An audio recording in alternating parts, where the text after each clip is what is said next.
I'm getting old. He's older than I am. This is going to be a condensed version of Hillendale for sure, because I took slides and I took pictures to Bill Casey, and that was only just a little bit. 400 slides later, he calls me and he said, we got to condense this a little more, which we knew, but down the road we want to put a lot of those slides together and do a more condensed version, a more thorough version of Hillendale, and we're going to do that. But for tonight, we're going to try to run right through things. This wouldn't be possible without Randy Nash coming to my house about a month ago. I still seem to have enough irons in the fire to not say no. I said I want to do this, and I think it's a story that needs to be told. My dad and I had a very successful farm operation, and I was glad that he came and asked. I want to thank my sister Linda. She's been a big help. Randy and Betsy, Bill and Joanne Casey, my wife Gloria. She's good on the computer, I'm not. Fortunate to have Chuck Kuchar back here with the camera. He's going to record this. I'm very impressed with what Randy has done so far. I haven't seen those versions, but I'm very pleased that Hillendale can be part of that. Our parents, Ed and Dwayne Skeele, married 67 years. Why is that car? Remember, we got to talk about who these people are right here. These are our speakers. Naturally. Well, no, I'm not quite done. Hang on just a second. I got to talk. We can talk about Mom and Dad as we get a picture too. So Finish that, and then we'll tell Randy Whatever. what we want. all right. We do have notes on that. Randy, I could use this part too, but.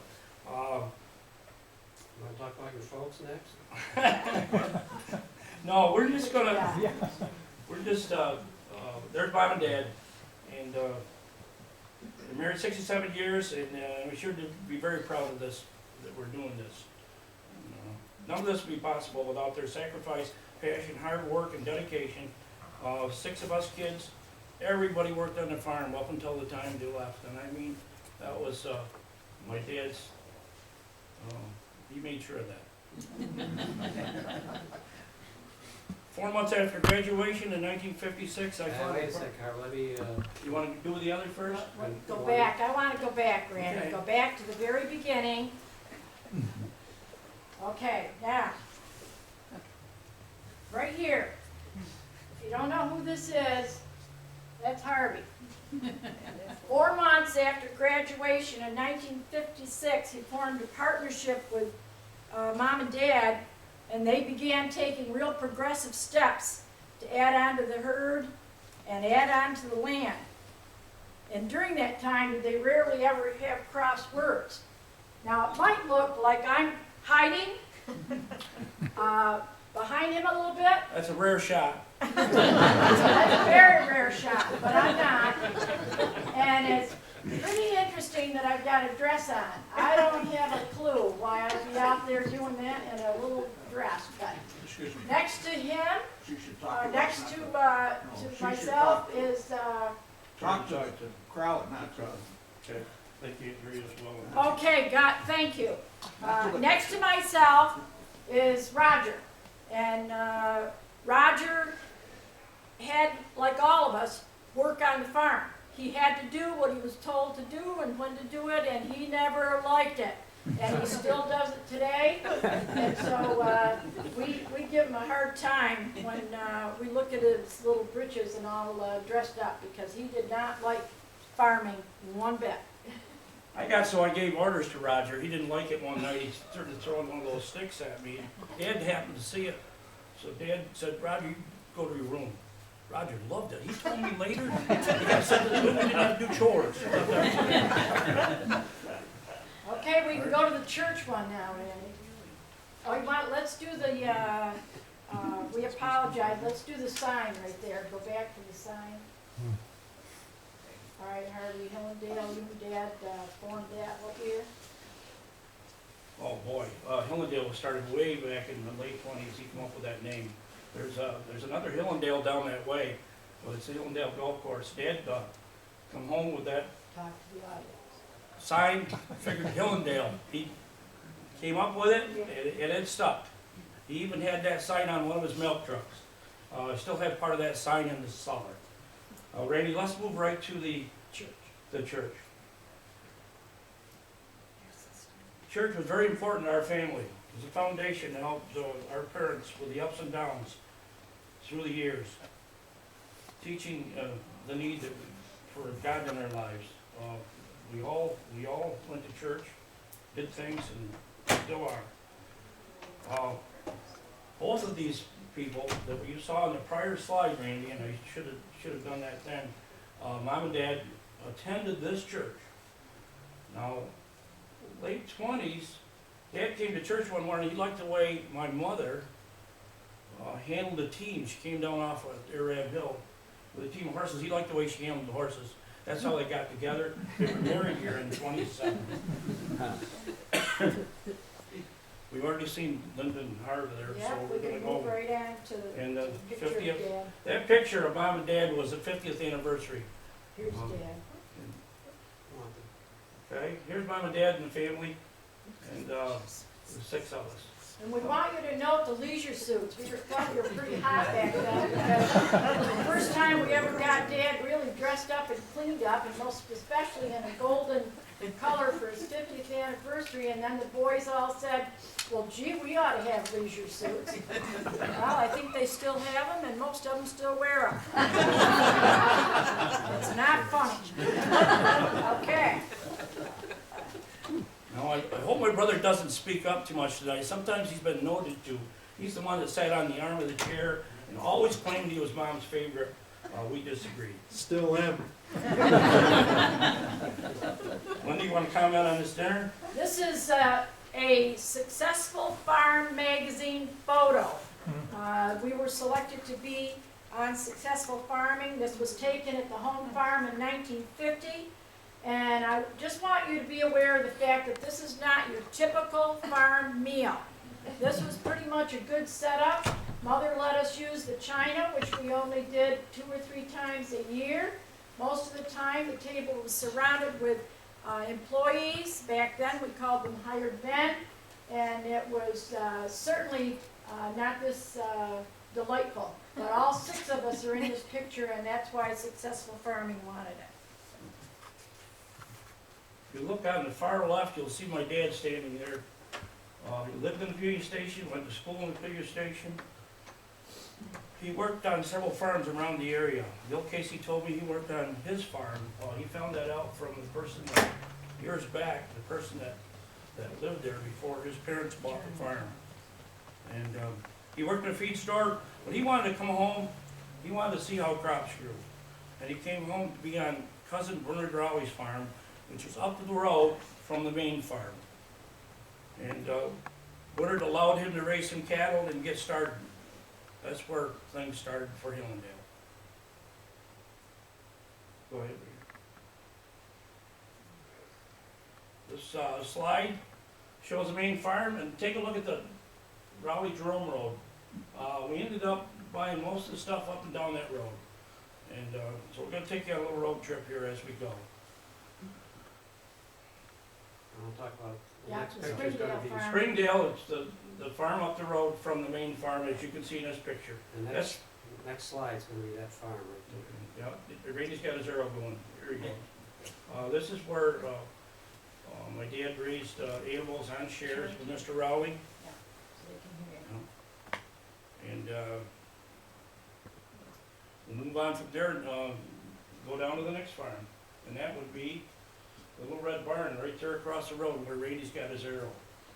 Randy tells me that barn is the oldest barn on any of the property, and at one time, Randy, you said there might have been a log cabin there nearby. Not Mida. It was. I stood next to a log cabin. Okay. one There time. was. Believe Randy when he says that. We don't know if it was next to the red barn or across the road, but there was a log cabin on that property. My dad purchased that farm, which had the house and that little red barn, in 1928. And I believe we're gonna see the picture of the old house when he bought it. Now, it looks pretty good right there. But I can tell you that when Dad got a hold of it, it needed a lot of work. But take a look out behind the barn, or out behind the house, there is no barn. there were no barns whatsoever. There's one now. That barn was built in 33. He purchased the land in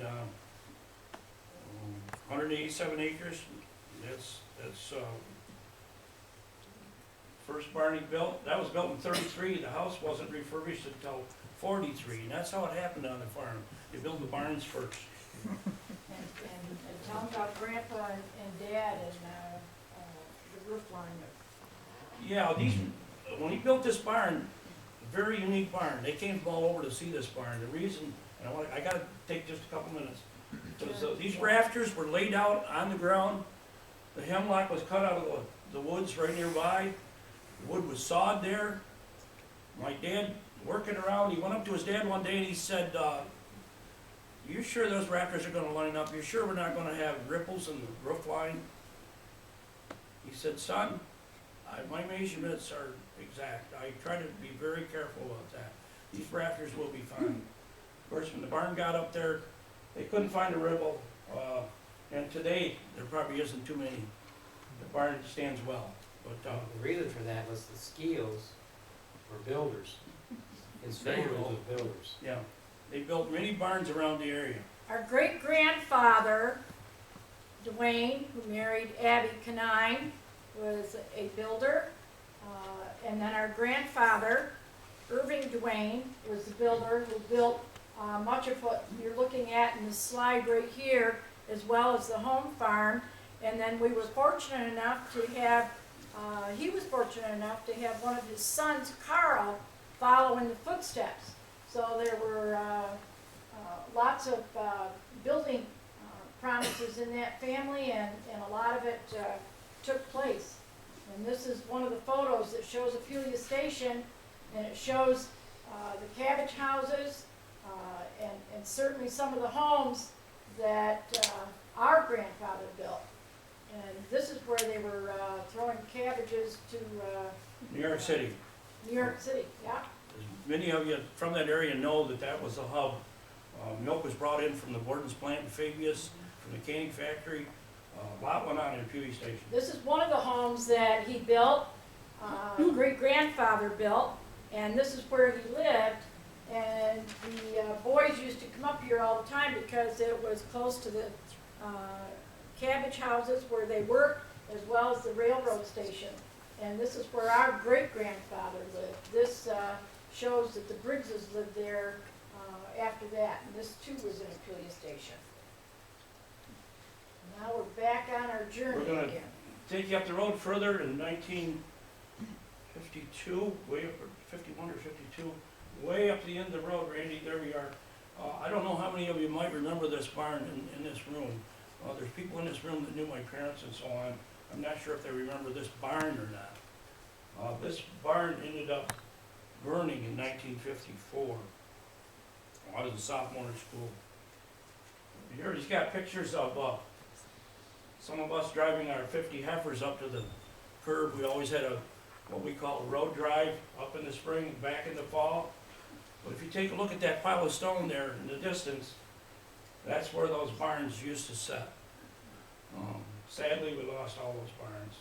And Randy, if you point to the house, just to let you know, this is where Eddie and his wife Linda lived. Now, Eddie claims to be mother's favorite, and we call him the ball baby of the family, but he still lives in that home on the Jerome site, and there's a great deal of history alone about the Jerome and the family that lived there, and this is located in the town of Pompey. if you look close in that last slide, you only saw 2 barn floors. If you look at the roof lines over there, you'll see where they added onto that barn and made the 3rd barn floor. It was one of the biggest barns around that area, and we'll probably see another picture of this barn before we get done. Going back down home, and we're going to go through all the buildings. Randy, if you point to the addition there on the end, that was done in 58. A year and a half or so after I got out of school, we thought we ought to have more cows and add on to that barn. Those rafters were not homemade like the other ones. The other ones were hemlock boards, bolted in an arc. We're gonna Three get to boards. that, we need to go through each, give the date of each building, Yeah, and we'll move okay. to those pictures. We'll go next to the milk house.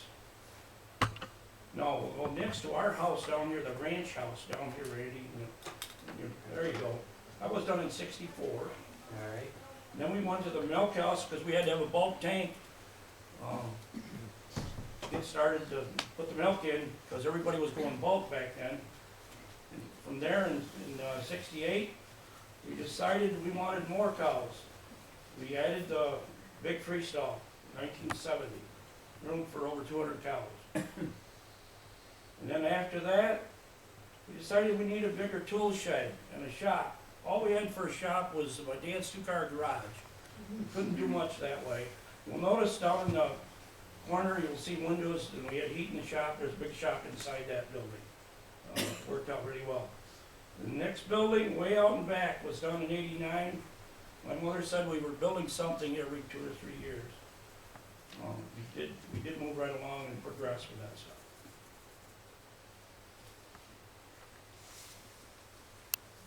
there's your rafters.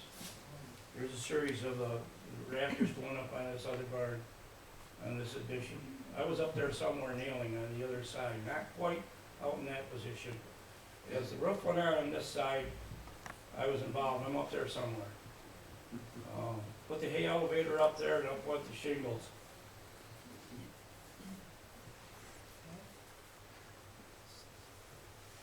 This is a big freestall. Woodford Brothers built this freestall. Barn is 88 foot wide, 204 foot long. We had 203 stalls in there, but we usually had a lot more cows than that in there. We needed that tool shed. That's a picture of that tool shed. It was built in '74. A lot of the end lumber came from our farm. Those rafters, some of them were over a phone building in Moravia that Woodford Brothers built. We ordered some more and built a big tool shed. Everybody thought it was our airplane hangar. But I can tell you, that I've got employees in this room that will tell you that we've had 15, 20 load of produce in there along with machinery and equipment in the shop. This is the last farm we purchased.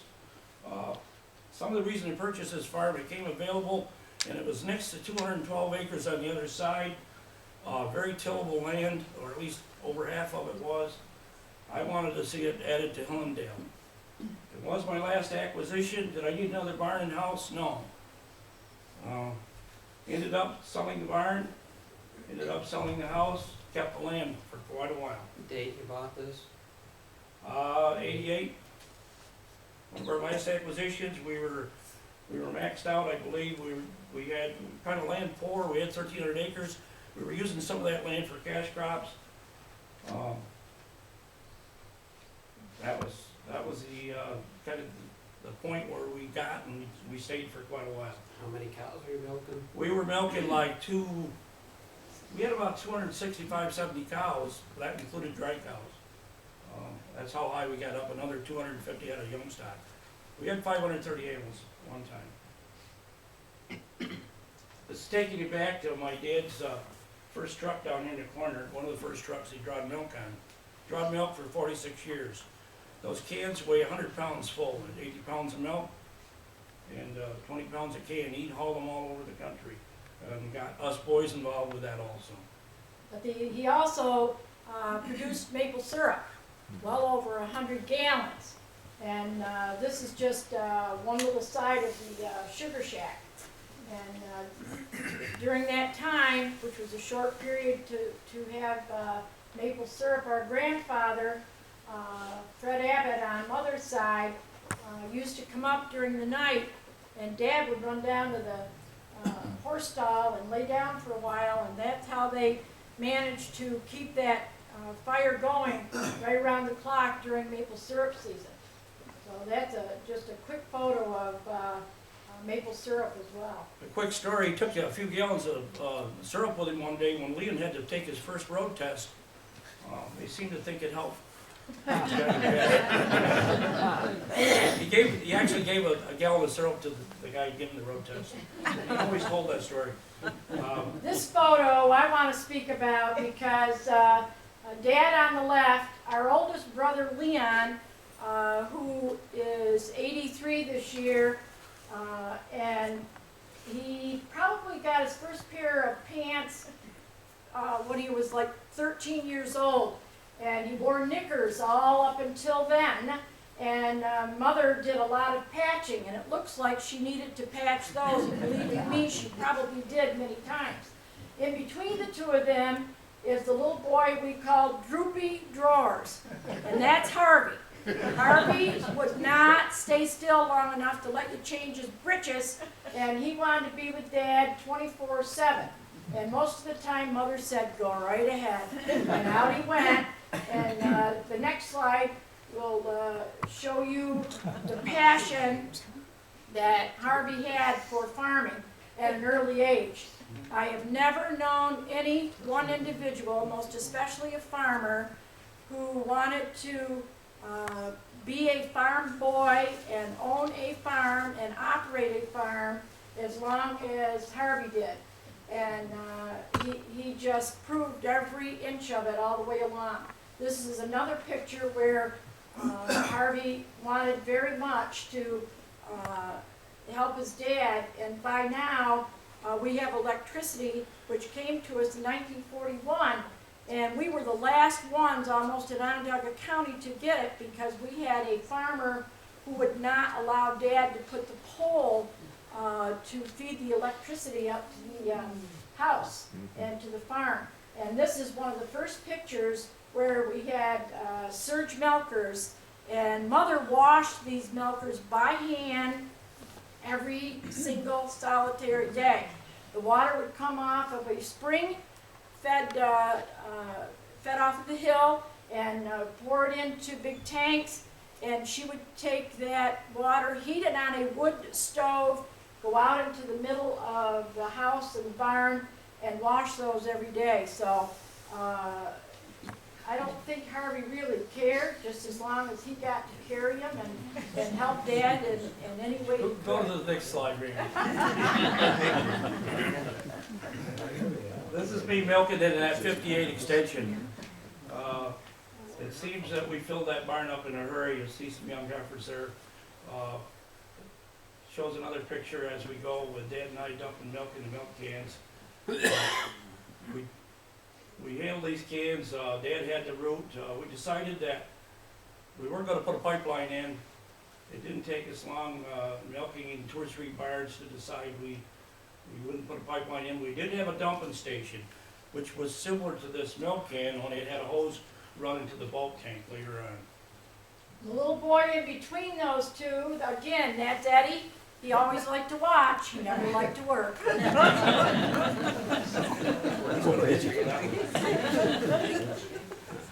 decision was made to build a milking parlor, and there I am in the parlor, and you can see the weigh jars. They're kind of obsolete now. There's meters that weigh the milk. You don't have to have the jars. We ended up taking those out in the end, but that's to check daily production from the cows. That's why you see those.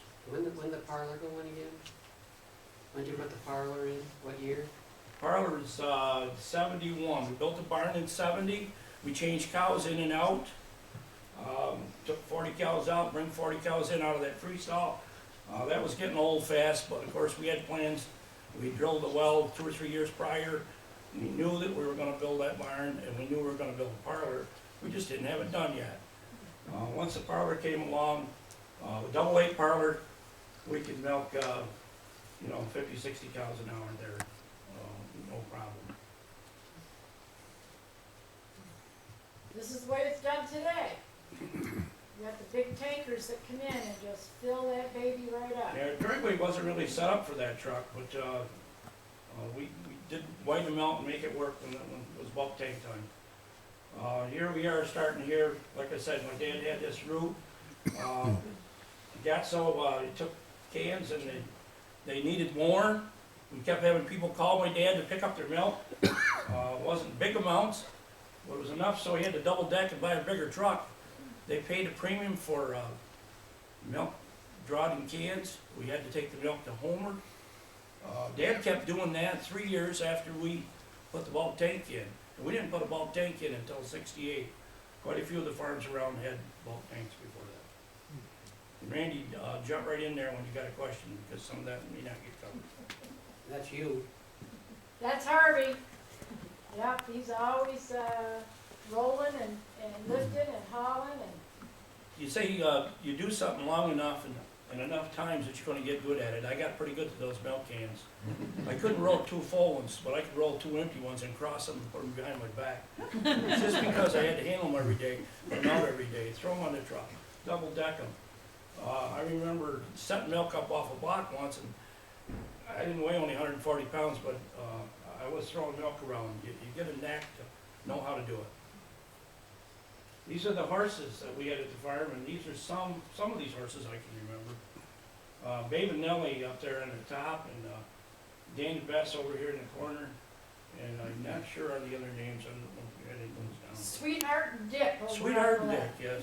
This is a mode of transportation, and that's how Mom and Dad got around as well, is horse and buggy, so it wasn't easy. Those horses worked, and most of the time Dad had 4 teams of horses, but he kept 3 always in the stalls down at the barn. I remember one year my dad got hurt. My mother always told about it because she had to use the horses that my dad always liked the way she handled.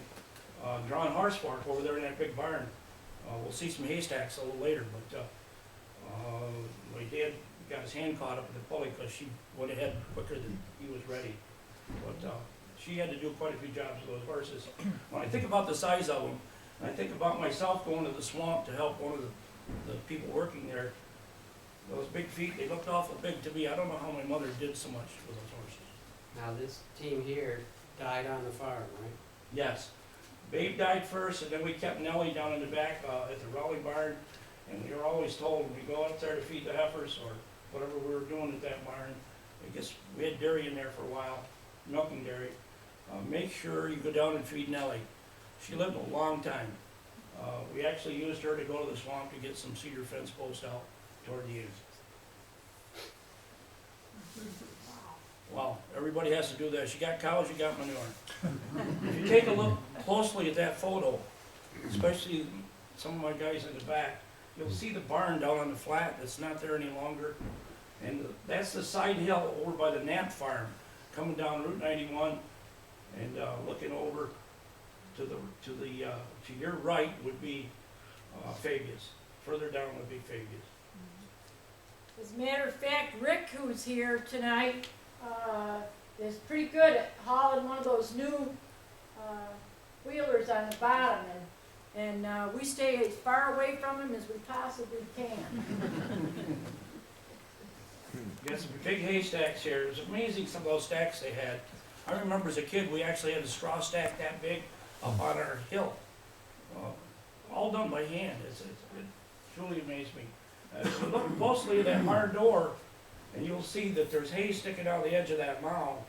They must have filled the barns full enough that they had to put hay outside. Because I remember one year my dad telling me they ran out of hay. That'll never happen again. And he always warned me, as I sold hay in later years, never sell the mound dry. Keep a couple hundred bales in the bottom. And it proved true when you have a dry drought year. This tractor on the left was his first tractor. It's an Alice WC. What? Okay. Keep reminding me.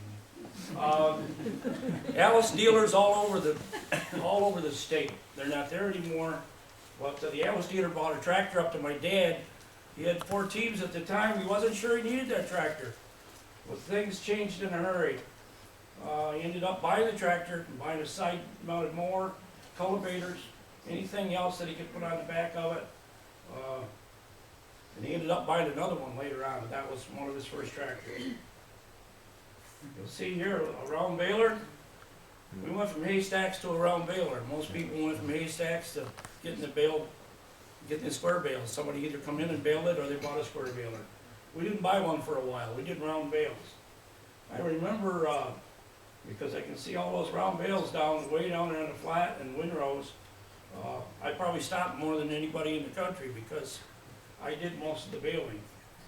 There's 3 or 4 other round balers in the valley, and I got so good at running the baler, they come see me and find out where Harvey was, I got a problem with my baler. And I go get some of those balers going. We kept one of those balers for a long time. I did end up with a neighbor a few years back, but we baled a lot of hay with it. They had a little tour at the farm one time. They went around to see different farms. And one of the comments I heard from one of my neighbors was, the hay we saw at Skeele today was some of the best hay we saw on this tour. Round bales, yeah, they were a little fluffy on the edge. There were strings, they were round. We had to build special wagons to haul them in. But there was no cut-off edges, no sharp edges for the cows. Very palatable. 30 years later, Agway Research came to get some of those round bales and fed them their dry cows. I said, that's all I got left in the barn. They were looking for hay.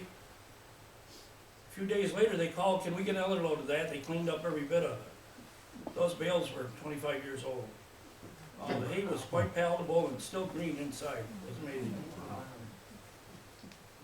This is another successful farming photo with the round bales. They were pretty impressed with that, and that was also on the cover. There you I didn't show them, Randy, that if you want to back up that round baler quick, take a look at that baler. Do you notice it's on the left-hand side? Everybody in here that operates equipment, most everything's on the other side. That baler was on this side. You had to stop every time one was made. Okay, we'll go back to the haylage. This is haylage being made. Those are all photos from our farm except the top right-hand corner. We baled hay, but we put haylage in first, and then we baled enough hay to make sure we had hay in the barns. We had to be careful. It was awful easy to chop too much haylage, not have enough bale left, but we did it both ways. A couple of times we baled too much hay and needed more haylage, so we had to be careful about that. The truck, very important that I mentioned the truck, the efficiency of that truck. It hauled all the forage on our farm. Very rarely do we get any other mode of transportation or add a truck, no matter where. We could dump that truck in just a few minutes and get back to that chopper down on the bottom, no matter where we were. The stuff slid out and they were gone. Before that, I had Badger wagons that were paid for. We thought it was efficient, but a week after we had that truck, we were saying, why didn't we do this before? And a lot like a lot of other things. The efficiency, less tires, no moving equipment, no wagons to fix, no flat tires, or very few. I'm checking the haylage sample there to make sure the moisture's about where we want it to put it to go. Planting corn. I remember the 2-row corn planter that my dad had with a team of horses. I can see him on it today, and he had a grass seeder that he didn't have a team of horses for, but it had a 16-foot box. It was like a wheelbarrow. Probably some of you in this room remember those. Yep. We used to seed the fields down that way. We didn't seed too many fields. It was a 9-acre field and a 4-acre field way back then. You could seed it by hand. When we're seeding more acres, I'm glad we have our seeder. Here's a 6-row planter, 2-row planter with tractor and a 6-row planter. Here we are harvesting some corn way back with a 1-row picker. We harvested any extra corn. We tried to raise corn for grain, put it in the crib. Of course, later years, everybody got into combines to get that corn, so you didn't have to handle all that ear corn. Here's an interesting photo. This is that same barn that my dad bought in 51 or 2. And take a look at that elevator. That's an inside silo. And a steam engine running that, and they're putting corn in that inside silo. You find it amazing. If you look close, you'll see only 2 bays on that barn. And if you remember the other photo, we may see again, it had 3 bays. It was quite a barn. But an inside silo, and you know, some people remembered that. I saw Bill Casey when he got ready to do this, and he said, that barn had an inside silo. So I'm surprised that some people didn't know that. Here's what most of them look like. They're outside, and we filled them. Bunker silos. We went to bunker silos. I went on some extension trips, and I come home and I said, I'm not going to build any more silos. So we built some big bunkers, and we had bunkers for 40 years.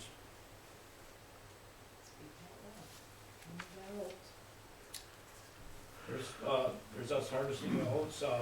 We used to raise 7,500 acres of oats. They all went through the cows and the heifers and the animals, ground it all up. Here's a load of straw that I think I sold some of my neighbors. You can see that little red barn there in the background.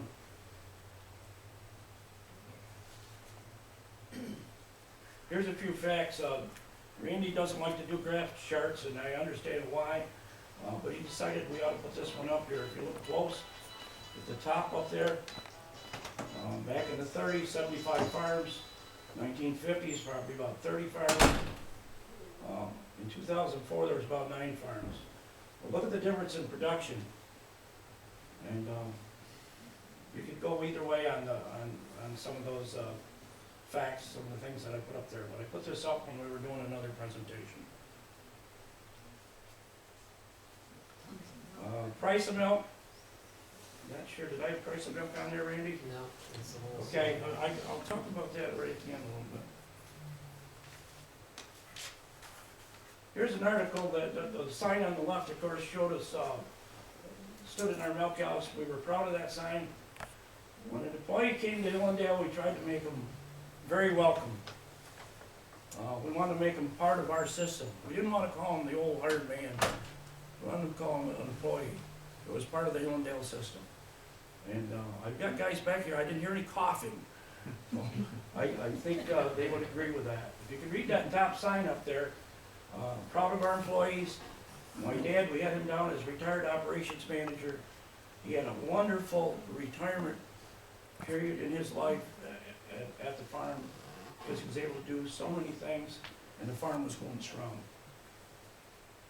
Just a funny little add-on to that. I spoke with our oldest brother, Leon, and just recently, and he said, well, calling them employees is very, very thoughtful, very nice. He said, I only knew them as hired hands and hired men. And oftentimes Dad would go to a Pelia station, take them off the train. Some of them had been into a jailhouse rock situation and were ready to come out and work, and he'd hire them. And hopefully at some point I'll be able to do a program just on hired hands and employees of the last 2 centuries, because Mother kept hired men in the home and fed many, many, many of them over the years.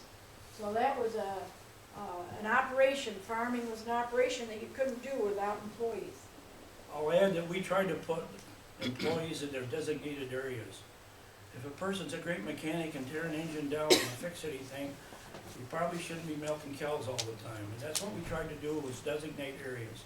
Even though they filled in everywhere, we tried to make sure that I hired a person that can manage cows.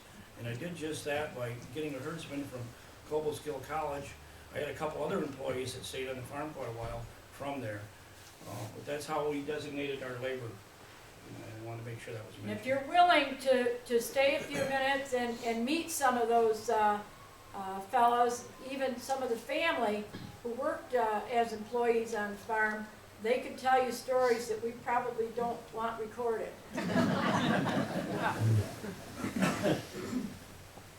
This dairy distinction that we were awarded, that was awarded down at Clinton Square.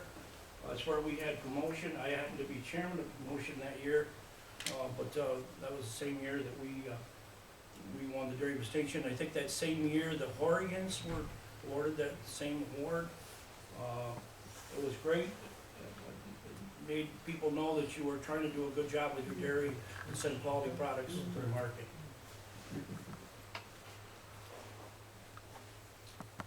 Here's another promotion sign. I gotta add this. I served on a dairy promotion committee for years. Like I said, I was chairman. I'm currently serving on the New York State Fair Dairy Task Force Committee. When the question arose about milk being raised, the cups of milk being raised, I was one of the first ones to say, no, we gotta keep that at 25 cents. For those 12 days at the fair, those consumers that are going through there, it's very important that that stays the best deal at the fair. And my name and the farm name is on a plaque in there when they celebrated 100 years of the dairy building. I am proud to serve on that committee. We have a picture in that dairy building near the butter sculpture. Probably many of you have seen. We're very proud of that. I've worked in the dairy building several years now at the state fair, and the massive crowds that come for 25-cent cup of cold milk is absolutely a testament to any farmer or any farm family or any farm folk. If you ever want to witness it, it's something to set your eyes on. And you can be counted that probably 2 or 3 times out of the 12 days we run out of milk easily. So that's how massive the crowds are for a nice cold cup of milk. Our committee felt we could get that extra money to make sure we didn't raise the price, but it has been talked about different times.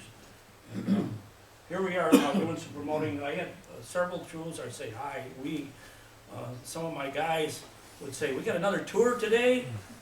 You're supposed to be on a corn planter. You said I got that field all ready for you. We seem to get the job done, but that's what happened several times when we had kids come. It was very important to me to make sure we invited these schools, and several other farms did also. Here's my son Kevin, who's in the back of the room tonight. This article happened to be in Farm Journal. Kevin, I got an $800 grant for Kevin he wanted to ride his bike across the country in '87. That's a story by itself. He met great people. I remember him telling me he stopped in Ohio or somewhere at a nice farm. Next thing you know, he's doing chores. They're washing his clothes. He's having supper. All he wanted to do was camp out on their lawn. Was it about 6,000 miles, Kevin? Yes, it was.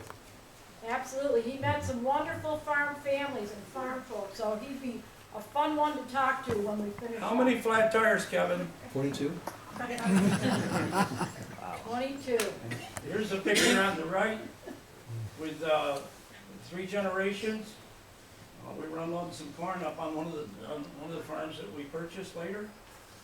And my son Jeff was there at the farm. He later told me that some of the years on the farm were some of the best memories in his life so far. And he did leave. He decided to pursue other things, and some of that was the margins, the hours, things we had to do at the farm. I can tell you that those outfits that they have on, I don't think they ever got washed.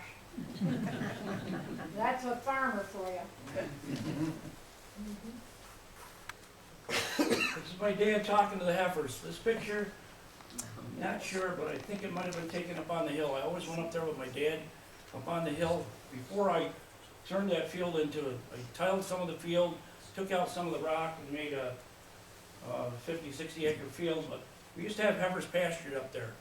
Ended up taking the brush out and making some big fields. But I believe it's top of our hill, right near the shale, at the top of that knoll, and we take salt up there and salt the heifers and call them. We couldn't see the heifers until they got right to the stone pile because there was so much brush. We took care of that with a bulldozer and took care of that in several other areas too. But here he is, how many years later, and still helped me feed calves just a few weeks before he passed. What about that coat, Linda? Let me tell you a little bit about that coat. We have no idea what possessed Dad to have a need to wear that specific coat. But it was at the point of the elbow where you could just reach in and pull the cotton and it would just lay right out. It was thin, wasn't warm, wasn't that, but he wore that for probably, I would say 7, 8 years. So I think Burgess's down in Portland or one of those stores ought to be commended for making a great coat because he wore it for many, many years. Would never let us take that off of him. I mentioned my dad enjoyed the last few years, or his last 20 years at the farm were just wonderful for us and them. He rode in several loads of silage with that truck, and just enjoyed being around the farm. If I took off with a pickup truck, did Harv go by? Where'd he go? You know, he'd always wanna go with me, and I'll never forget all of that stuff. Where are we now? Well, These these ladies- are some of the ladies. These though, are some of the ladies that got us there. Why are they huddled right there? Oh, there happens to be a 600-gallon water tub there from way back. I think it was an old vat from something that happened many years back. When it made a great water tub, and that's why those girls are gathered there. Where are we now? I'll go back to 2000. At the turn of the century, we were struggling. Milk price stayed. Turn right so they can hear you. Okay, well, I need her to keep me straight on. We were struggling. We were struggling at 2000, 2001, 2002. I'm not sure what we're gonna do. I sold off some of that extra land I had. I sold some timber. I made the farm work. I said I'd do about anything to make the farm work. When you get $10.96 milk checks, $11 milk checks, and it's 2003, and the outlook says maybe $10, $11, you better get some more cows, you better keep the milk pumps on, you better think about adding on and progressing some more. We progressed real well up to this point. I got in the groove there somewhere where I thought I could make it to where I wanted to get done with a 250 cow dairy, but it was in a tough bracket. We had all that investment, we had employees, Cornell even admitted that it was a tough bracket to be in, and we didn't see a good future. I actually sold our dairy in a buyout, no auctions. It's called CWT, cooperatives working together to get the maximum dollars for my dairy herd. It worked out really well for us. Not that I wanted to sell the dairy, but we couldn't see daylight. I kept all my machinery. I have since sold some along the way. Like I said, we didn't have any auctions. We paid our bills in full. We leased our barns right up until 2010. I sold parts of the farm, but I kept land on each end of the road. I'm now raising some corn, some hay, working with some neighbors, have some beef cattle. I want to keep Hillendale alive. Let's say quite a while. I didn't know how long, but I'm happiest working the land and working with my neighbors. I'm president of Mountain Valley County Farm Bureau. That connects me to other farmers, local and statewide. I really enjoy that. I enjoy going to the dealership and getting respect, asking how I'm doing. I get a lot of respect from where I go around, and I need to do that. That's important to me. If I take a load of hay to a neighbor, that's important to me. I go by with a load of hay, I got roped on, I stop off to see somebody, I'm right in my glory. And I'm gonna continue to do that. Like I said, I had returned respect for where I'm at and for selling my dairy. I could have borrowed more money, could have gotten partners, could have done this, could have added on the barn, had people interested in our farm. Wasn't gonna go there in my stage, an age stage. Milk prices, I can tell you that good milk prices are usually 2 or 3 years out of 6. In 2009, I'm told it was one of the worst for farmers everywhere. Harvey Roger Thomas can attend to that. I know my neighbors were all borrowing money from what they said. The high feed prices, high input costs, low milk prices just weren't working. Did they get through it? Yes, they got through it. I can say that things are changing a little bit. I get all my farm magazines yet. I pick up country folks like I got an operation running full tilt. I pick up the dairy magazines the same way. I keep up with that stuff. There was record milk prices for 2011. And why is that? Well, some of the reason I think is the CWT program. They took a lot of cows off. CWT export program, sending milk to other countries, is also part of it. And I think that's what's going to help keep dairy a little bit stronger right now. But checks for August milk, I understand, reached toward $25. You got a few deductions out of there, but the average probably 22, 23. Roger, am I correct on that? I'm not sure if he wants to comment on that. He said yes. Oh, you did, Feed okay. prices are high too, so the margin isn't a whole lot better than it was. No, I agree. It costs production $20 and beyond. Yes. You know, back when we were doing it, a cost of production on $10 milk was 14 or 15. But try doing that for a consecutive 2 or 3 year period. It just didn't change. We actually got $13 and $14 milk back in the 80s and 90s. And something wasn't right. Someday, I hope milk gets priced different, but probably not in my lifetime. It took a lot of people out. It took a lot of people out that loved the dairy. But life goes on. We all change. Things change.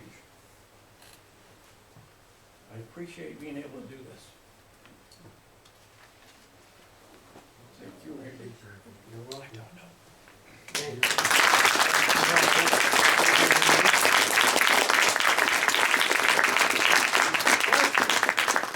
Must be questions.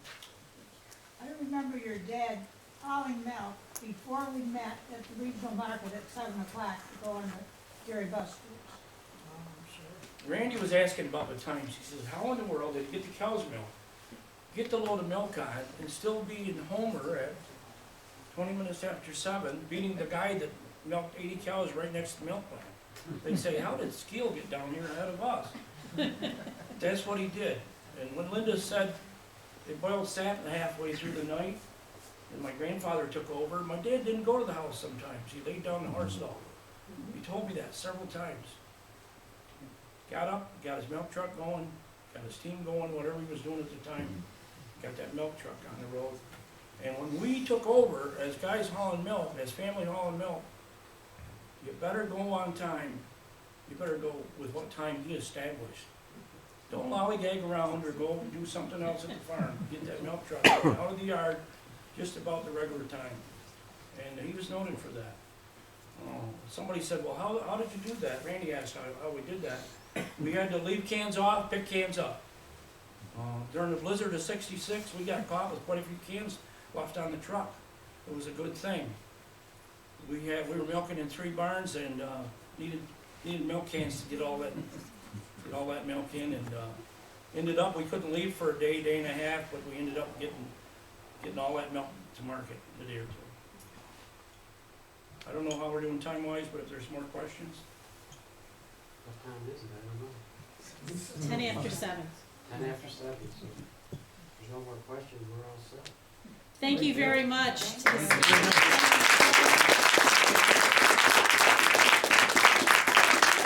Back on the table, and if you have any reason to ask questions that I can't answer, then ask Harvey, because he'll make it up.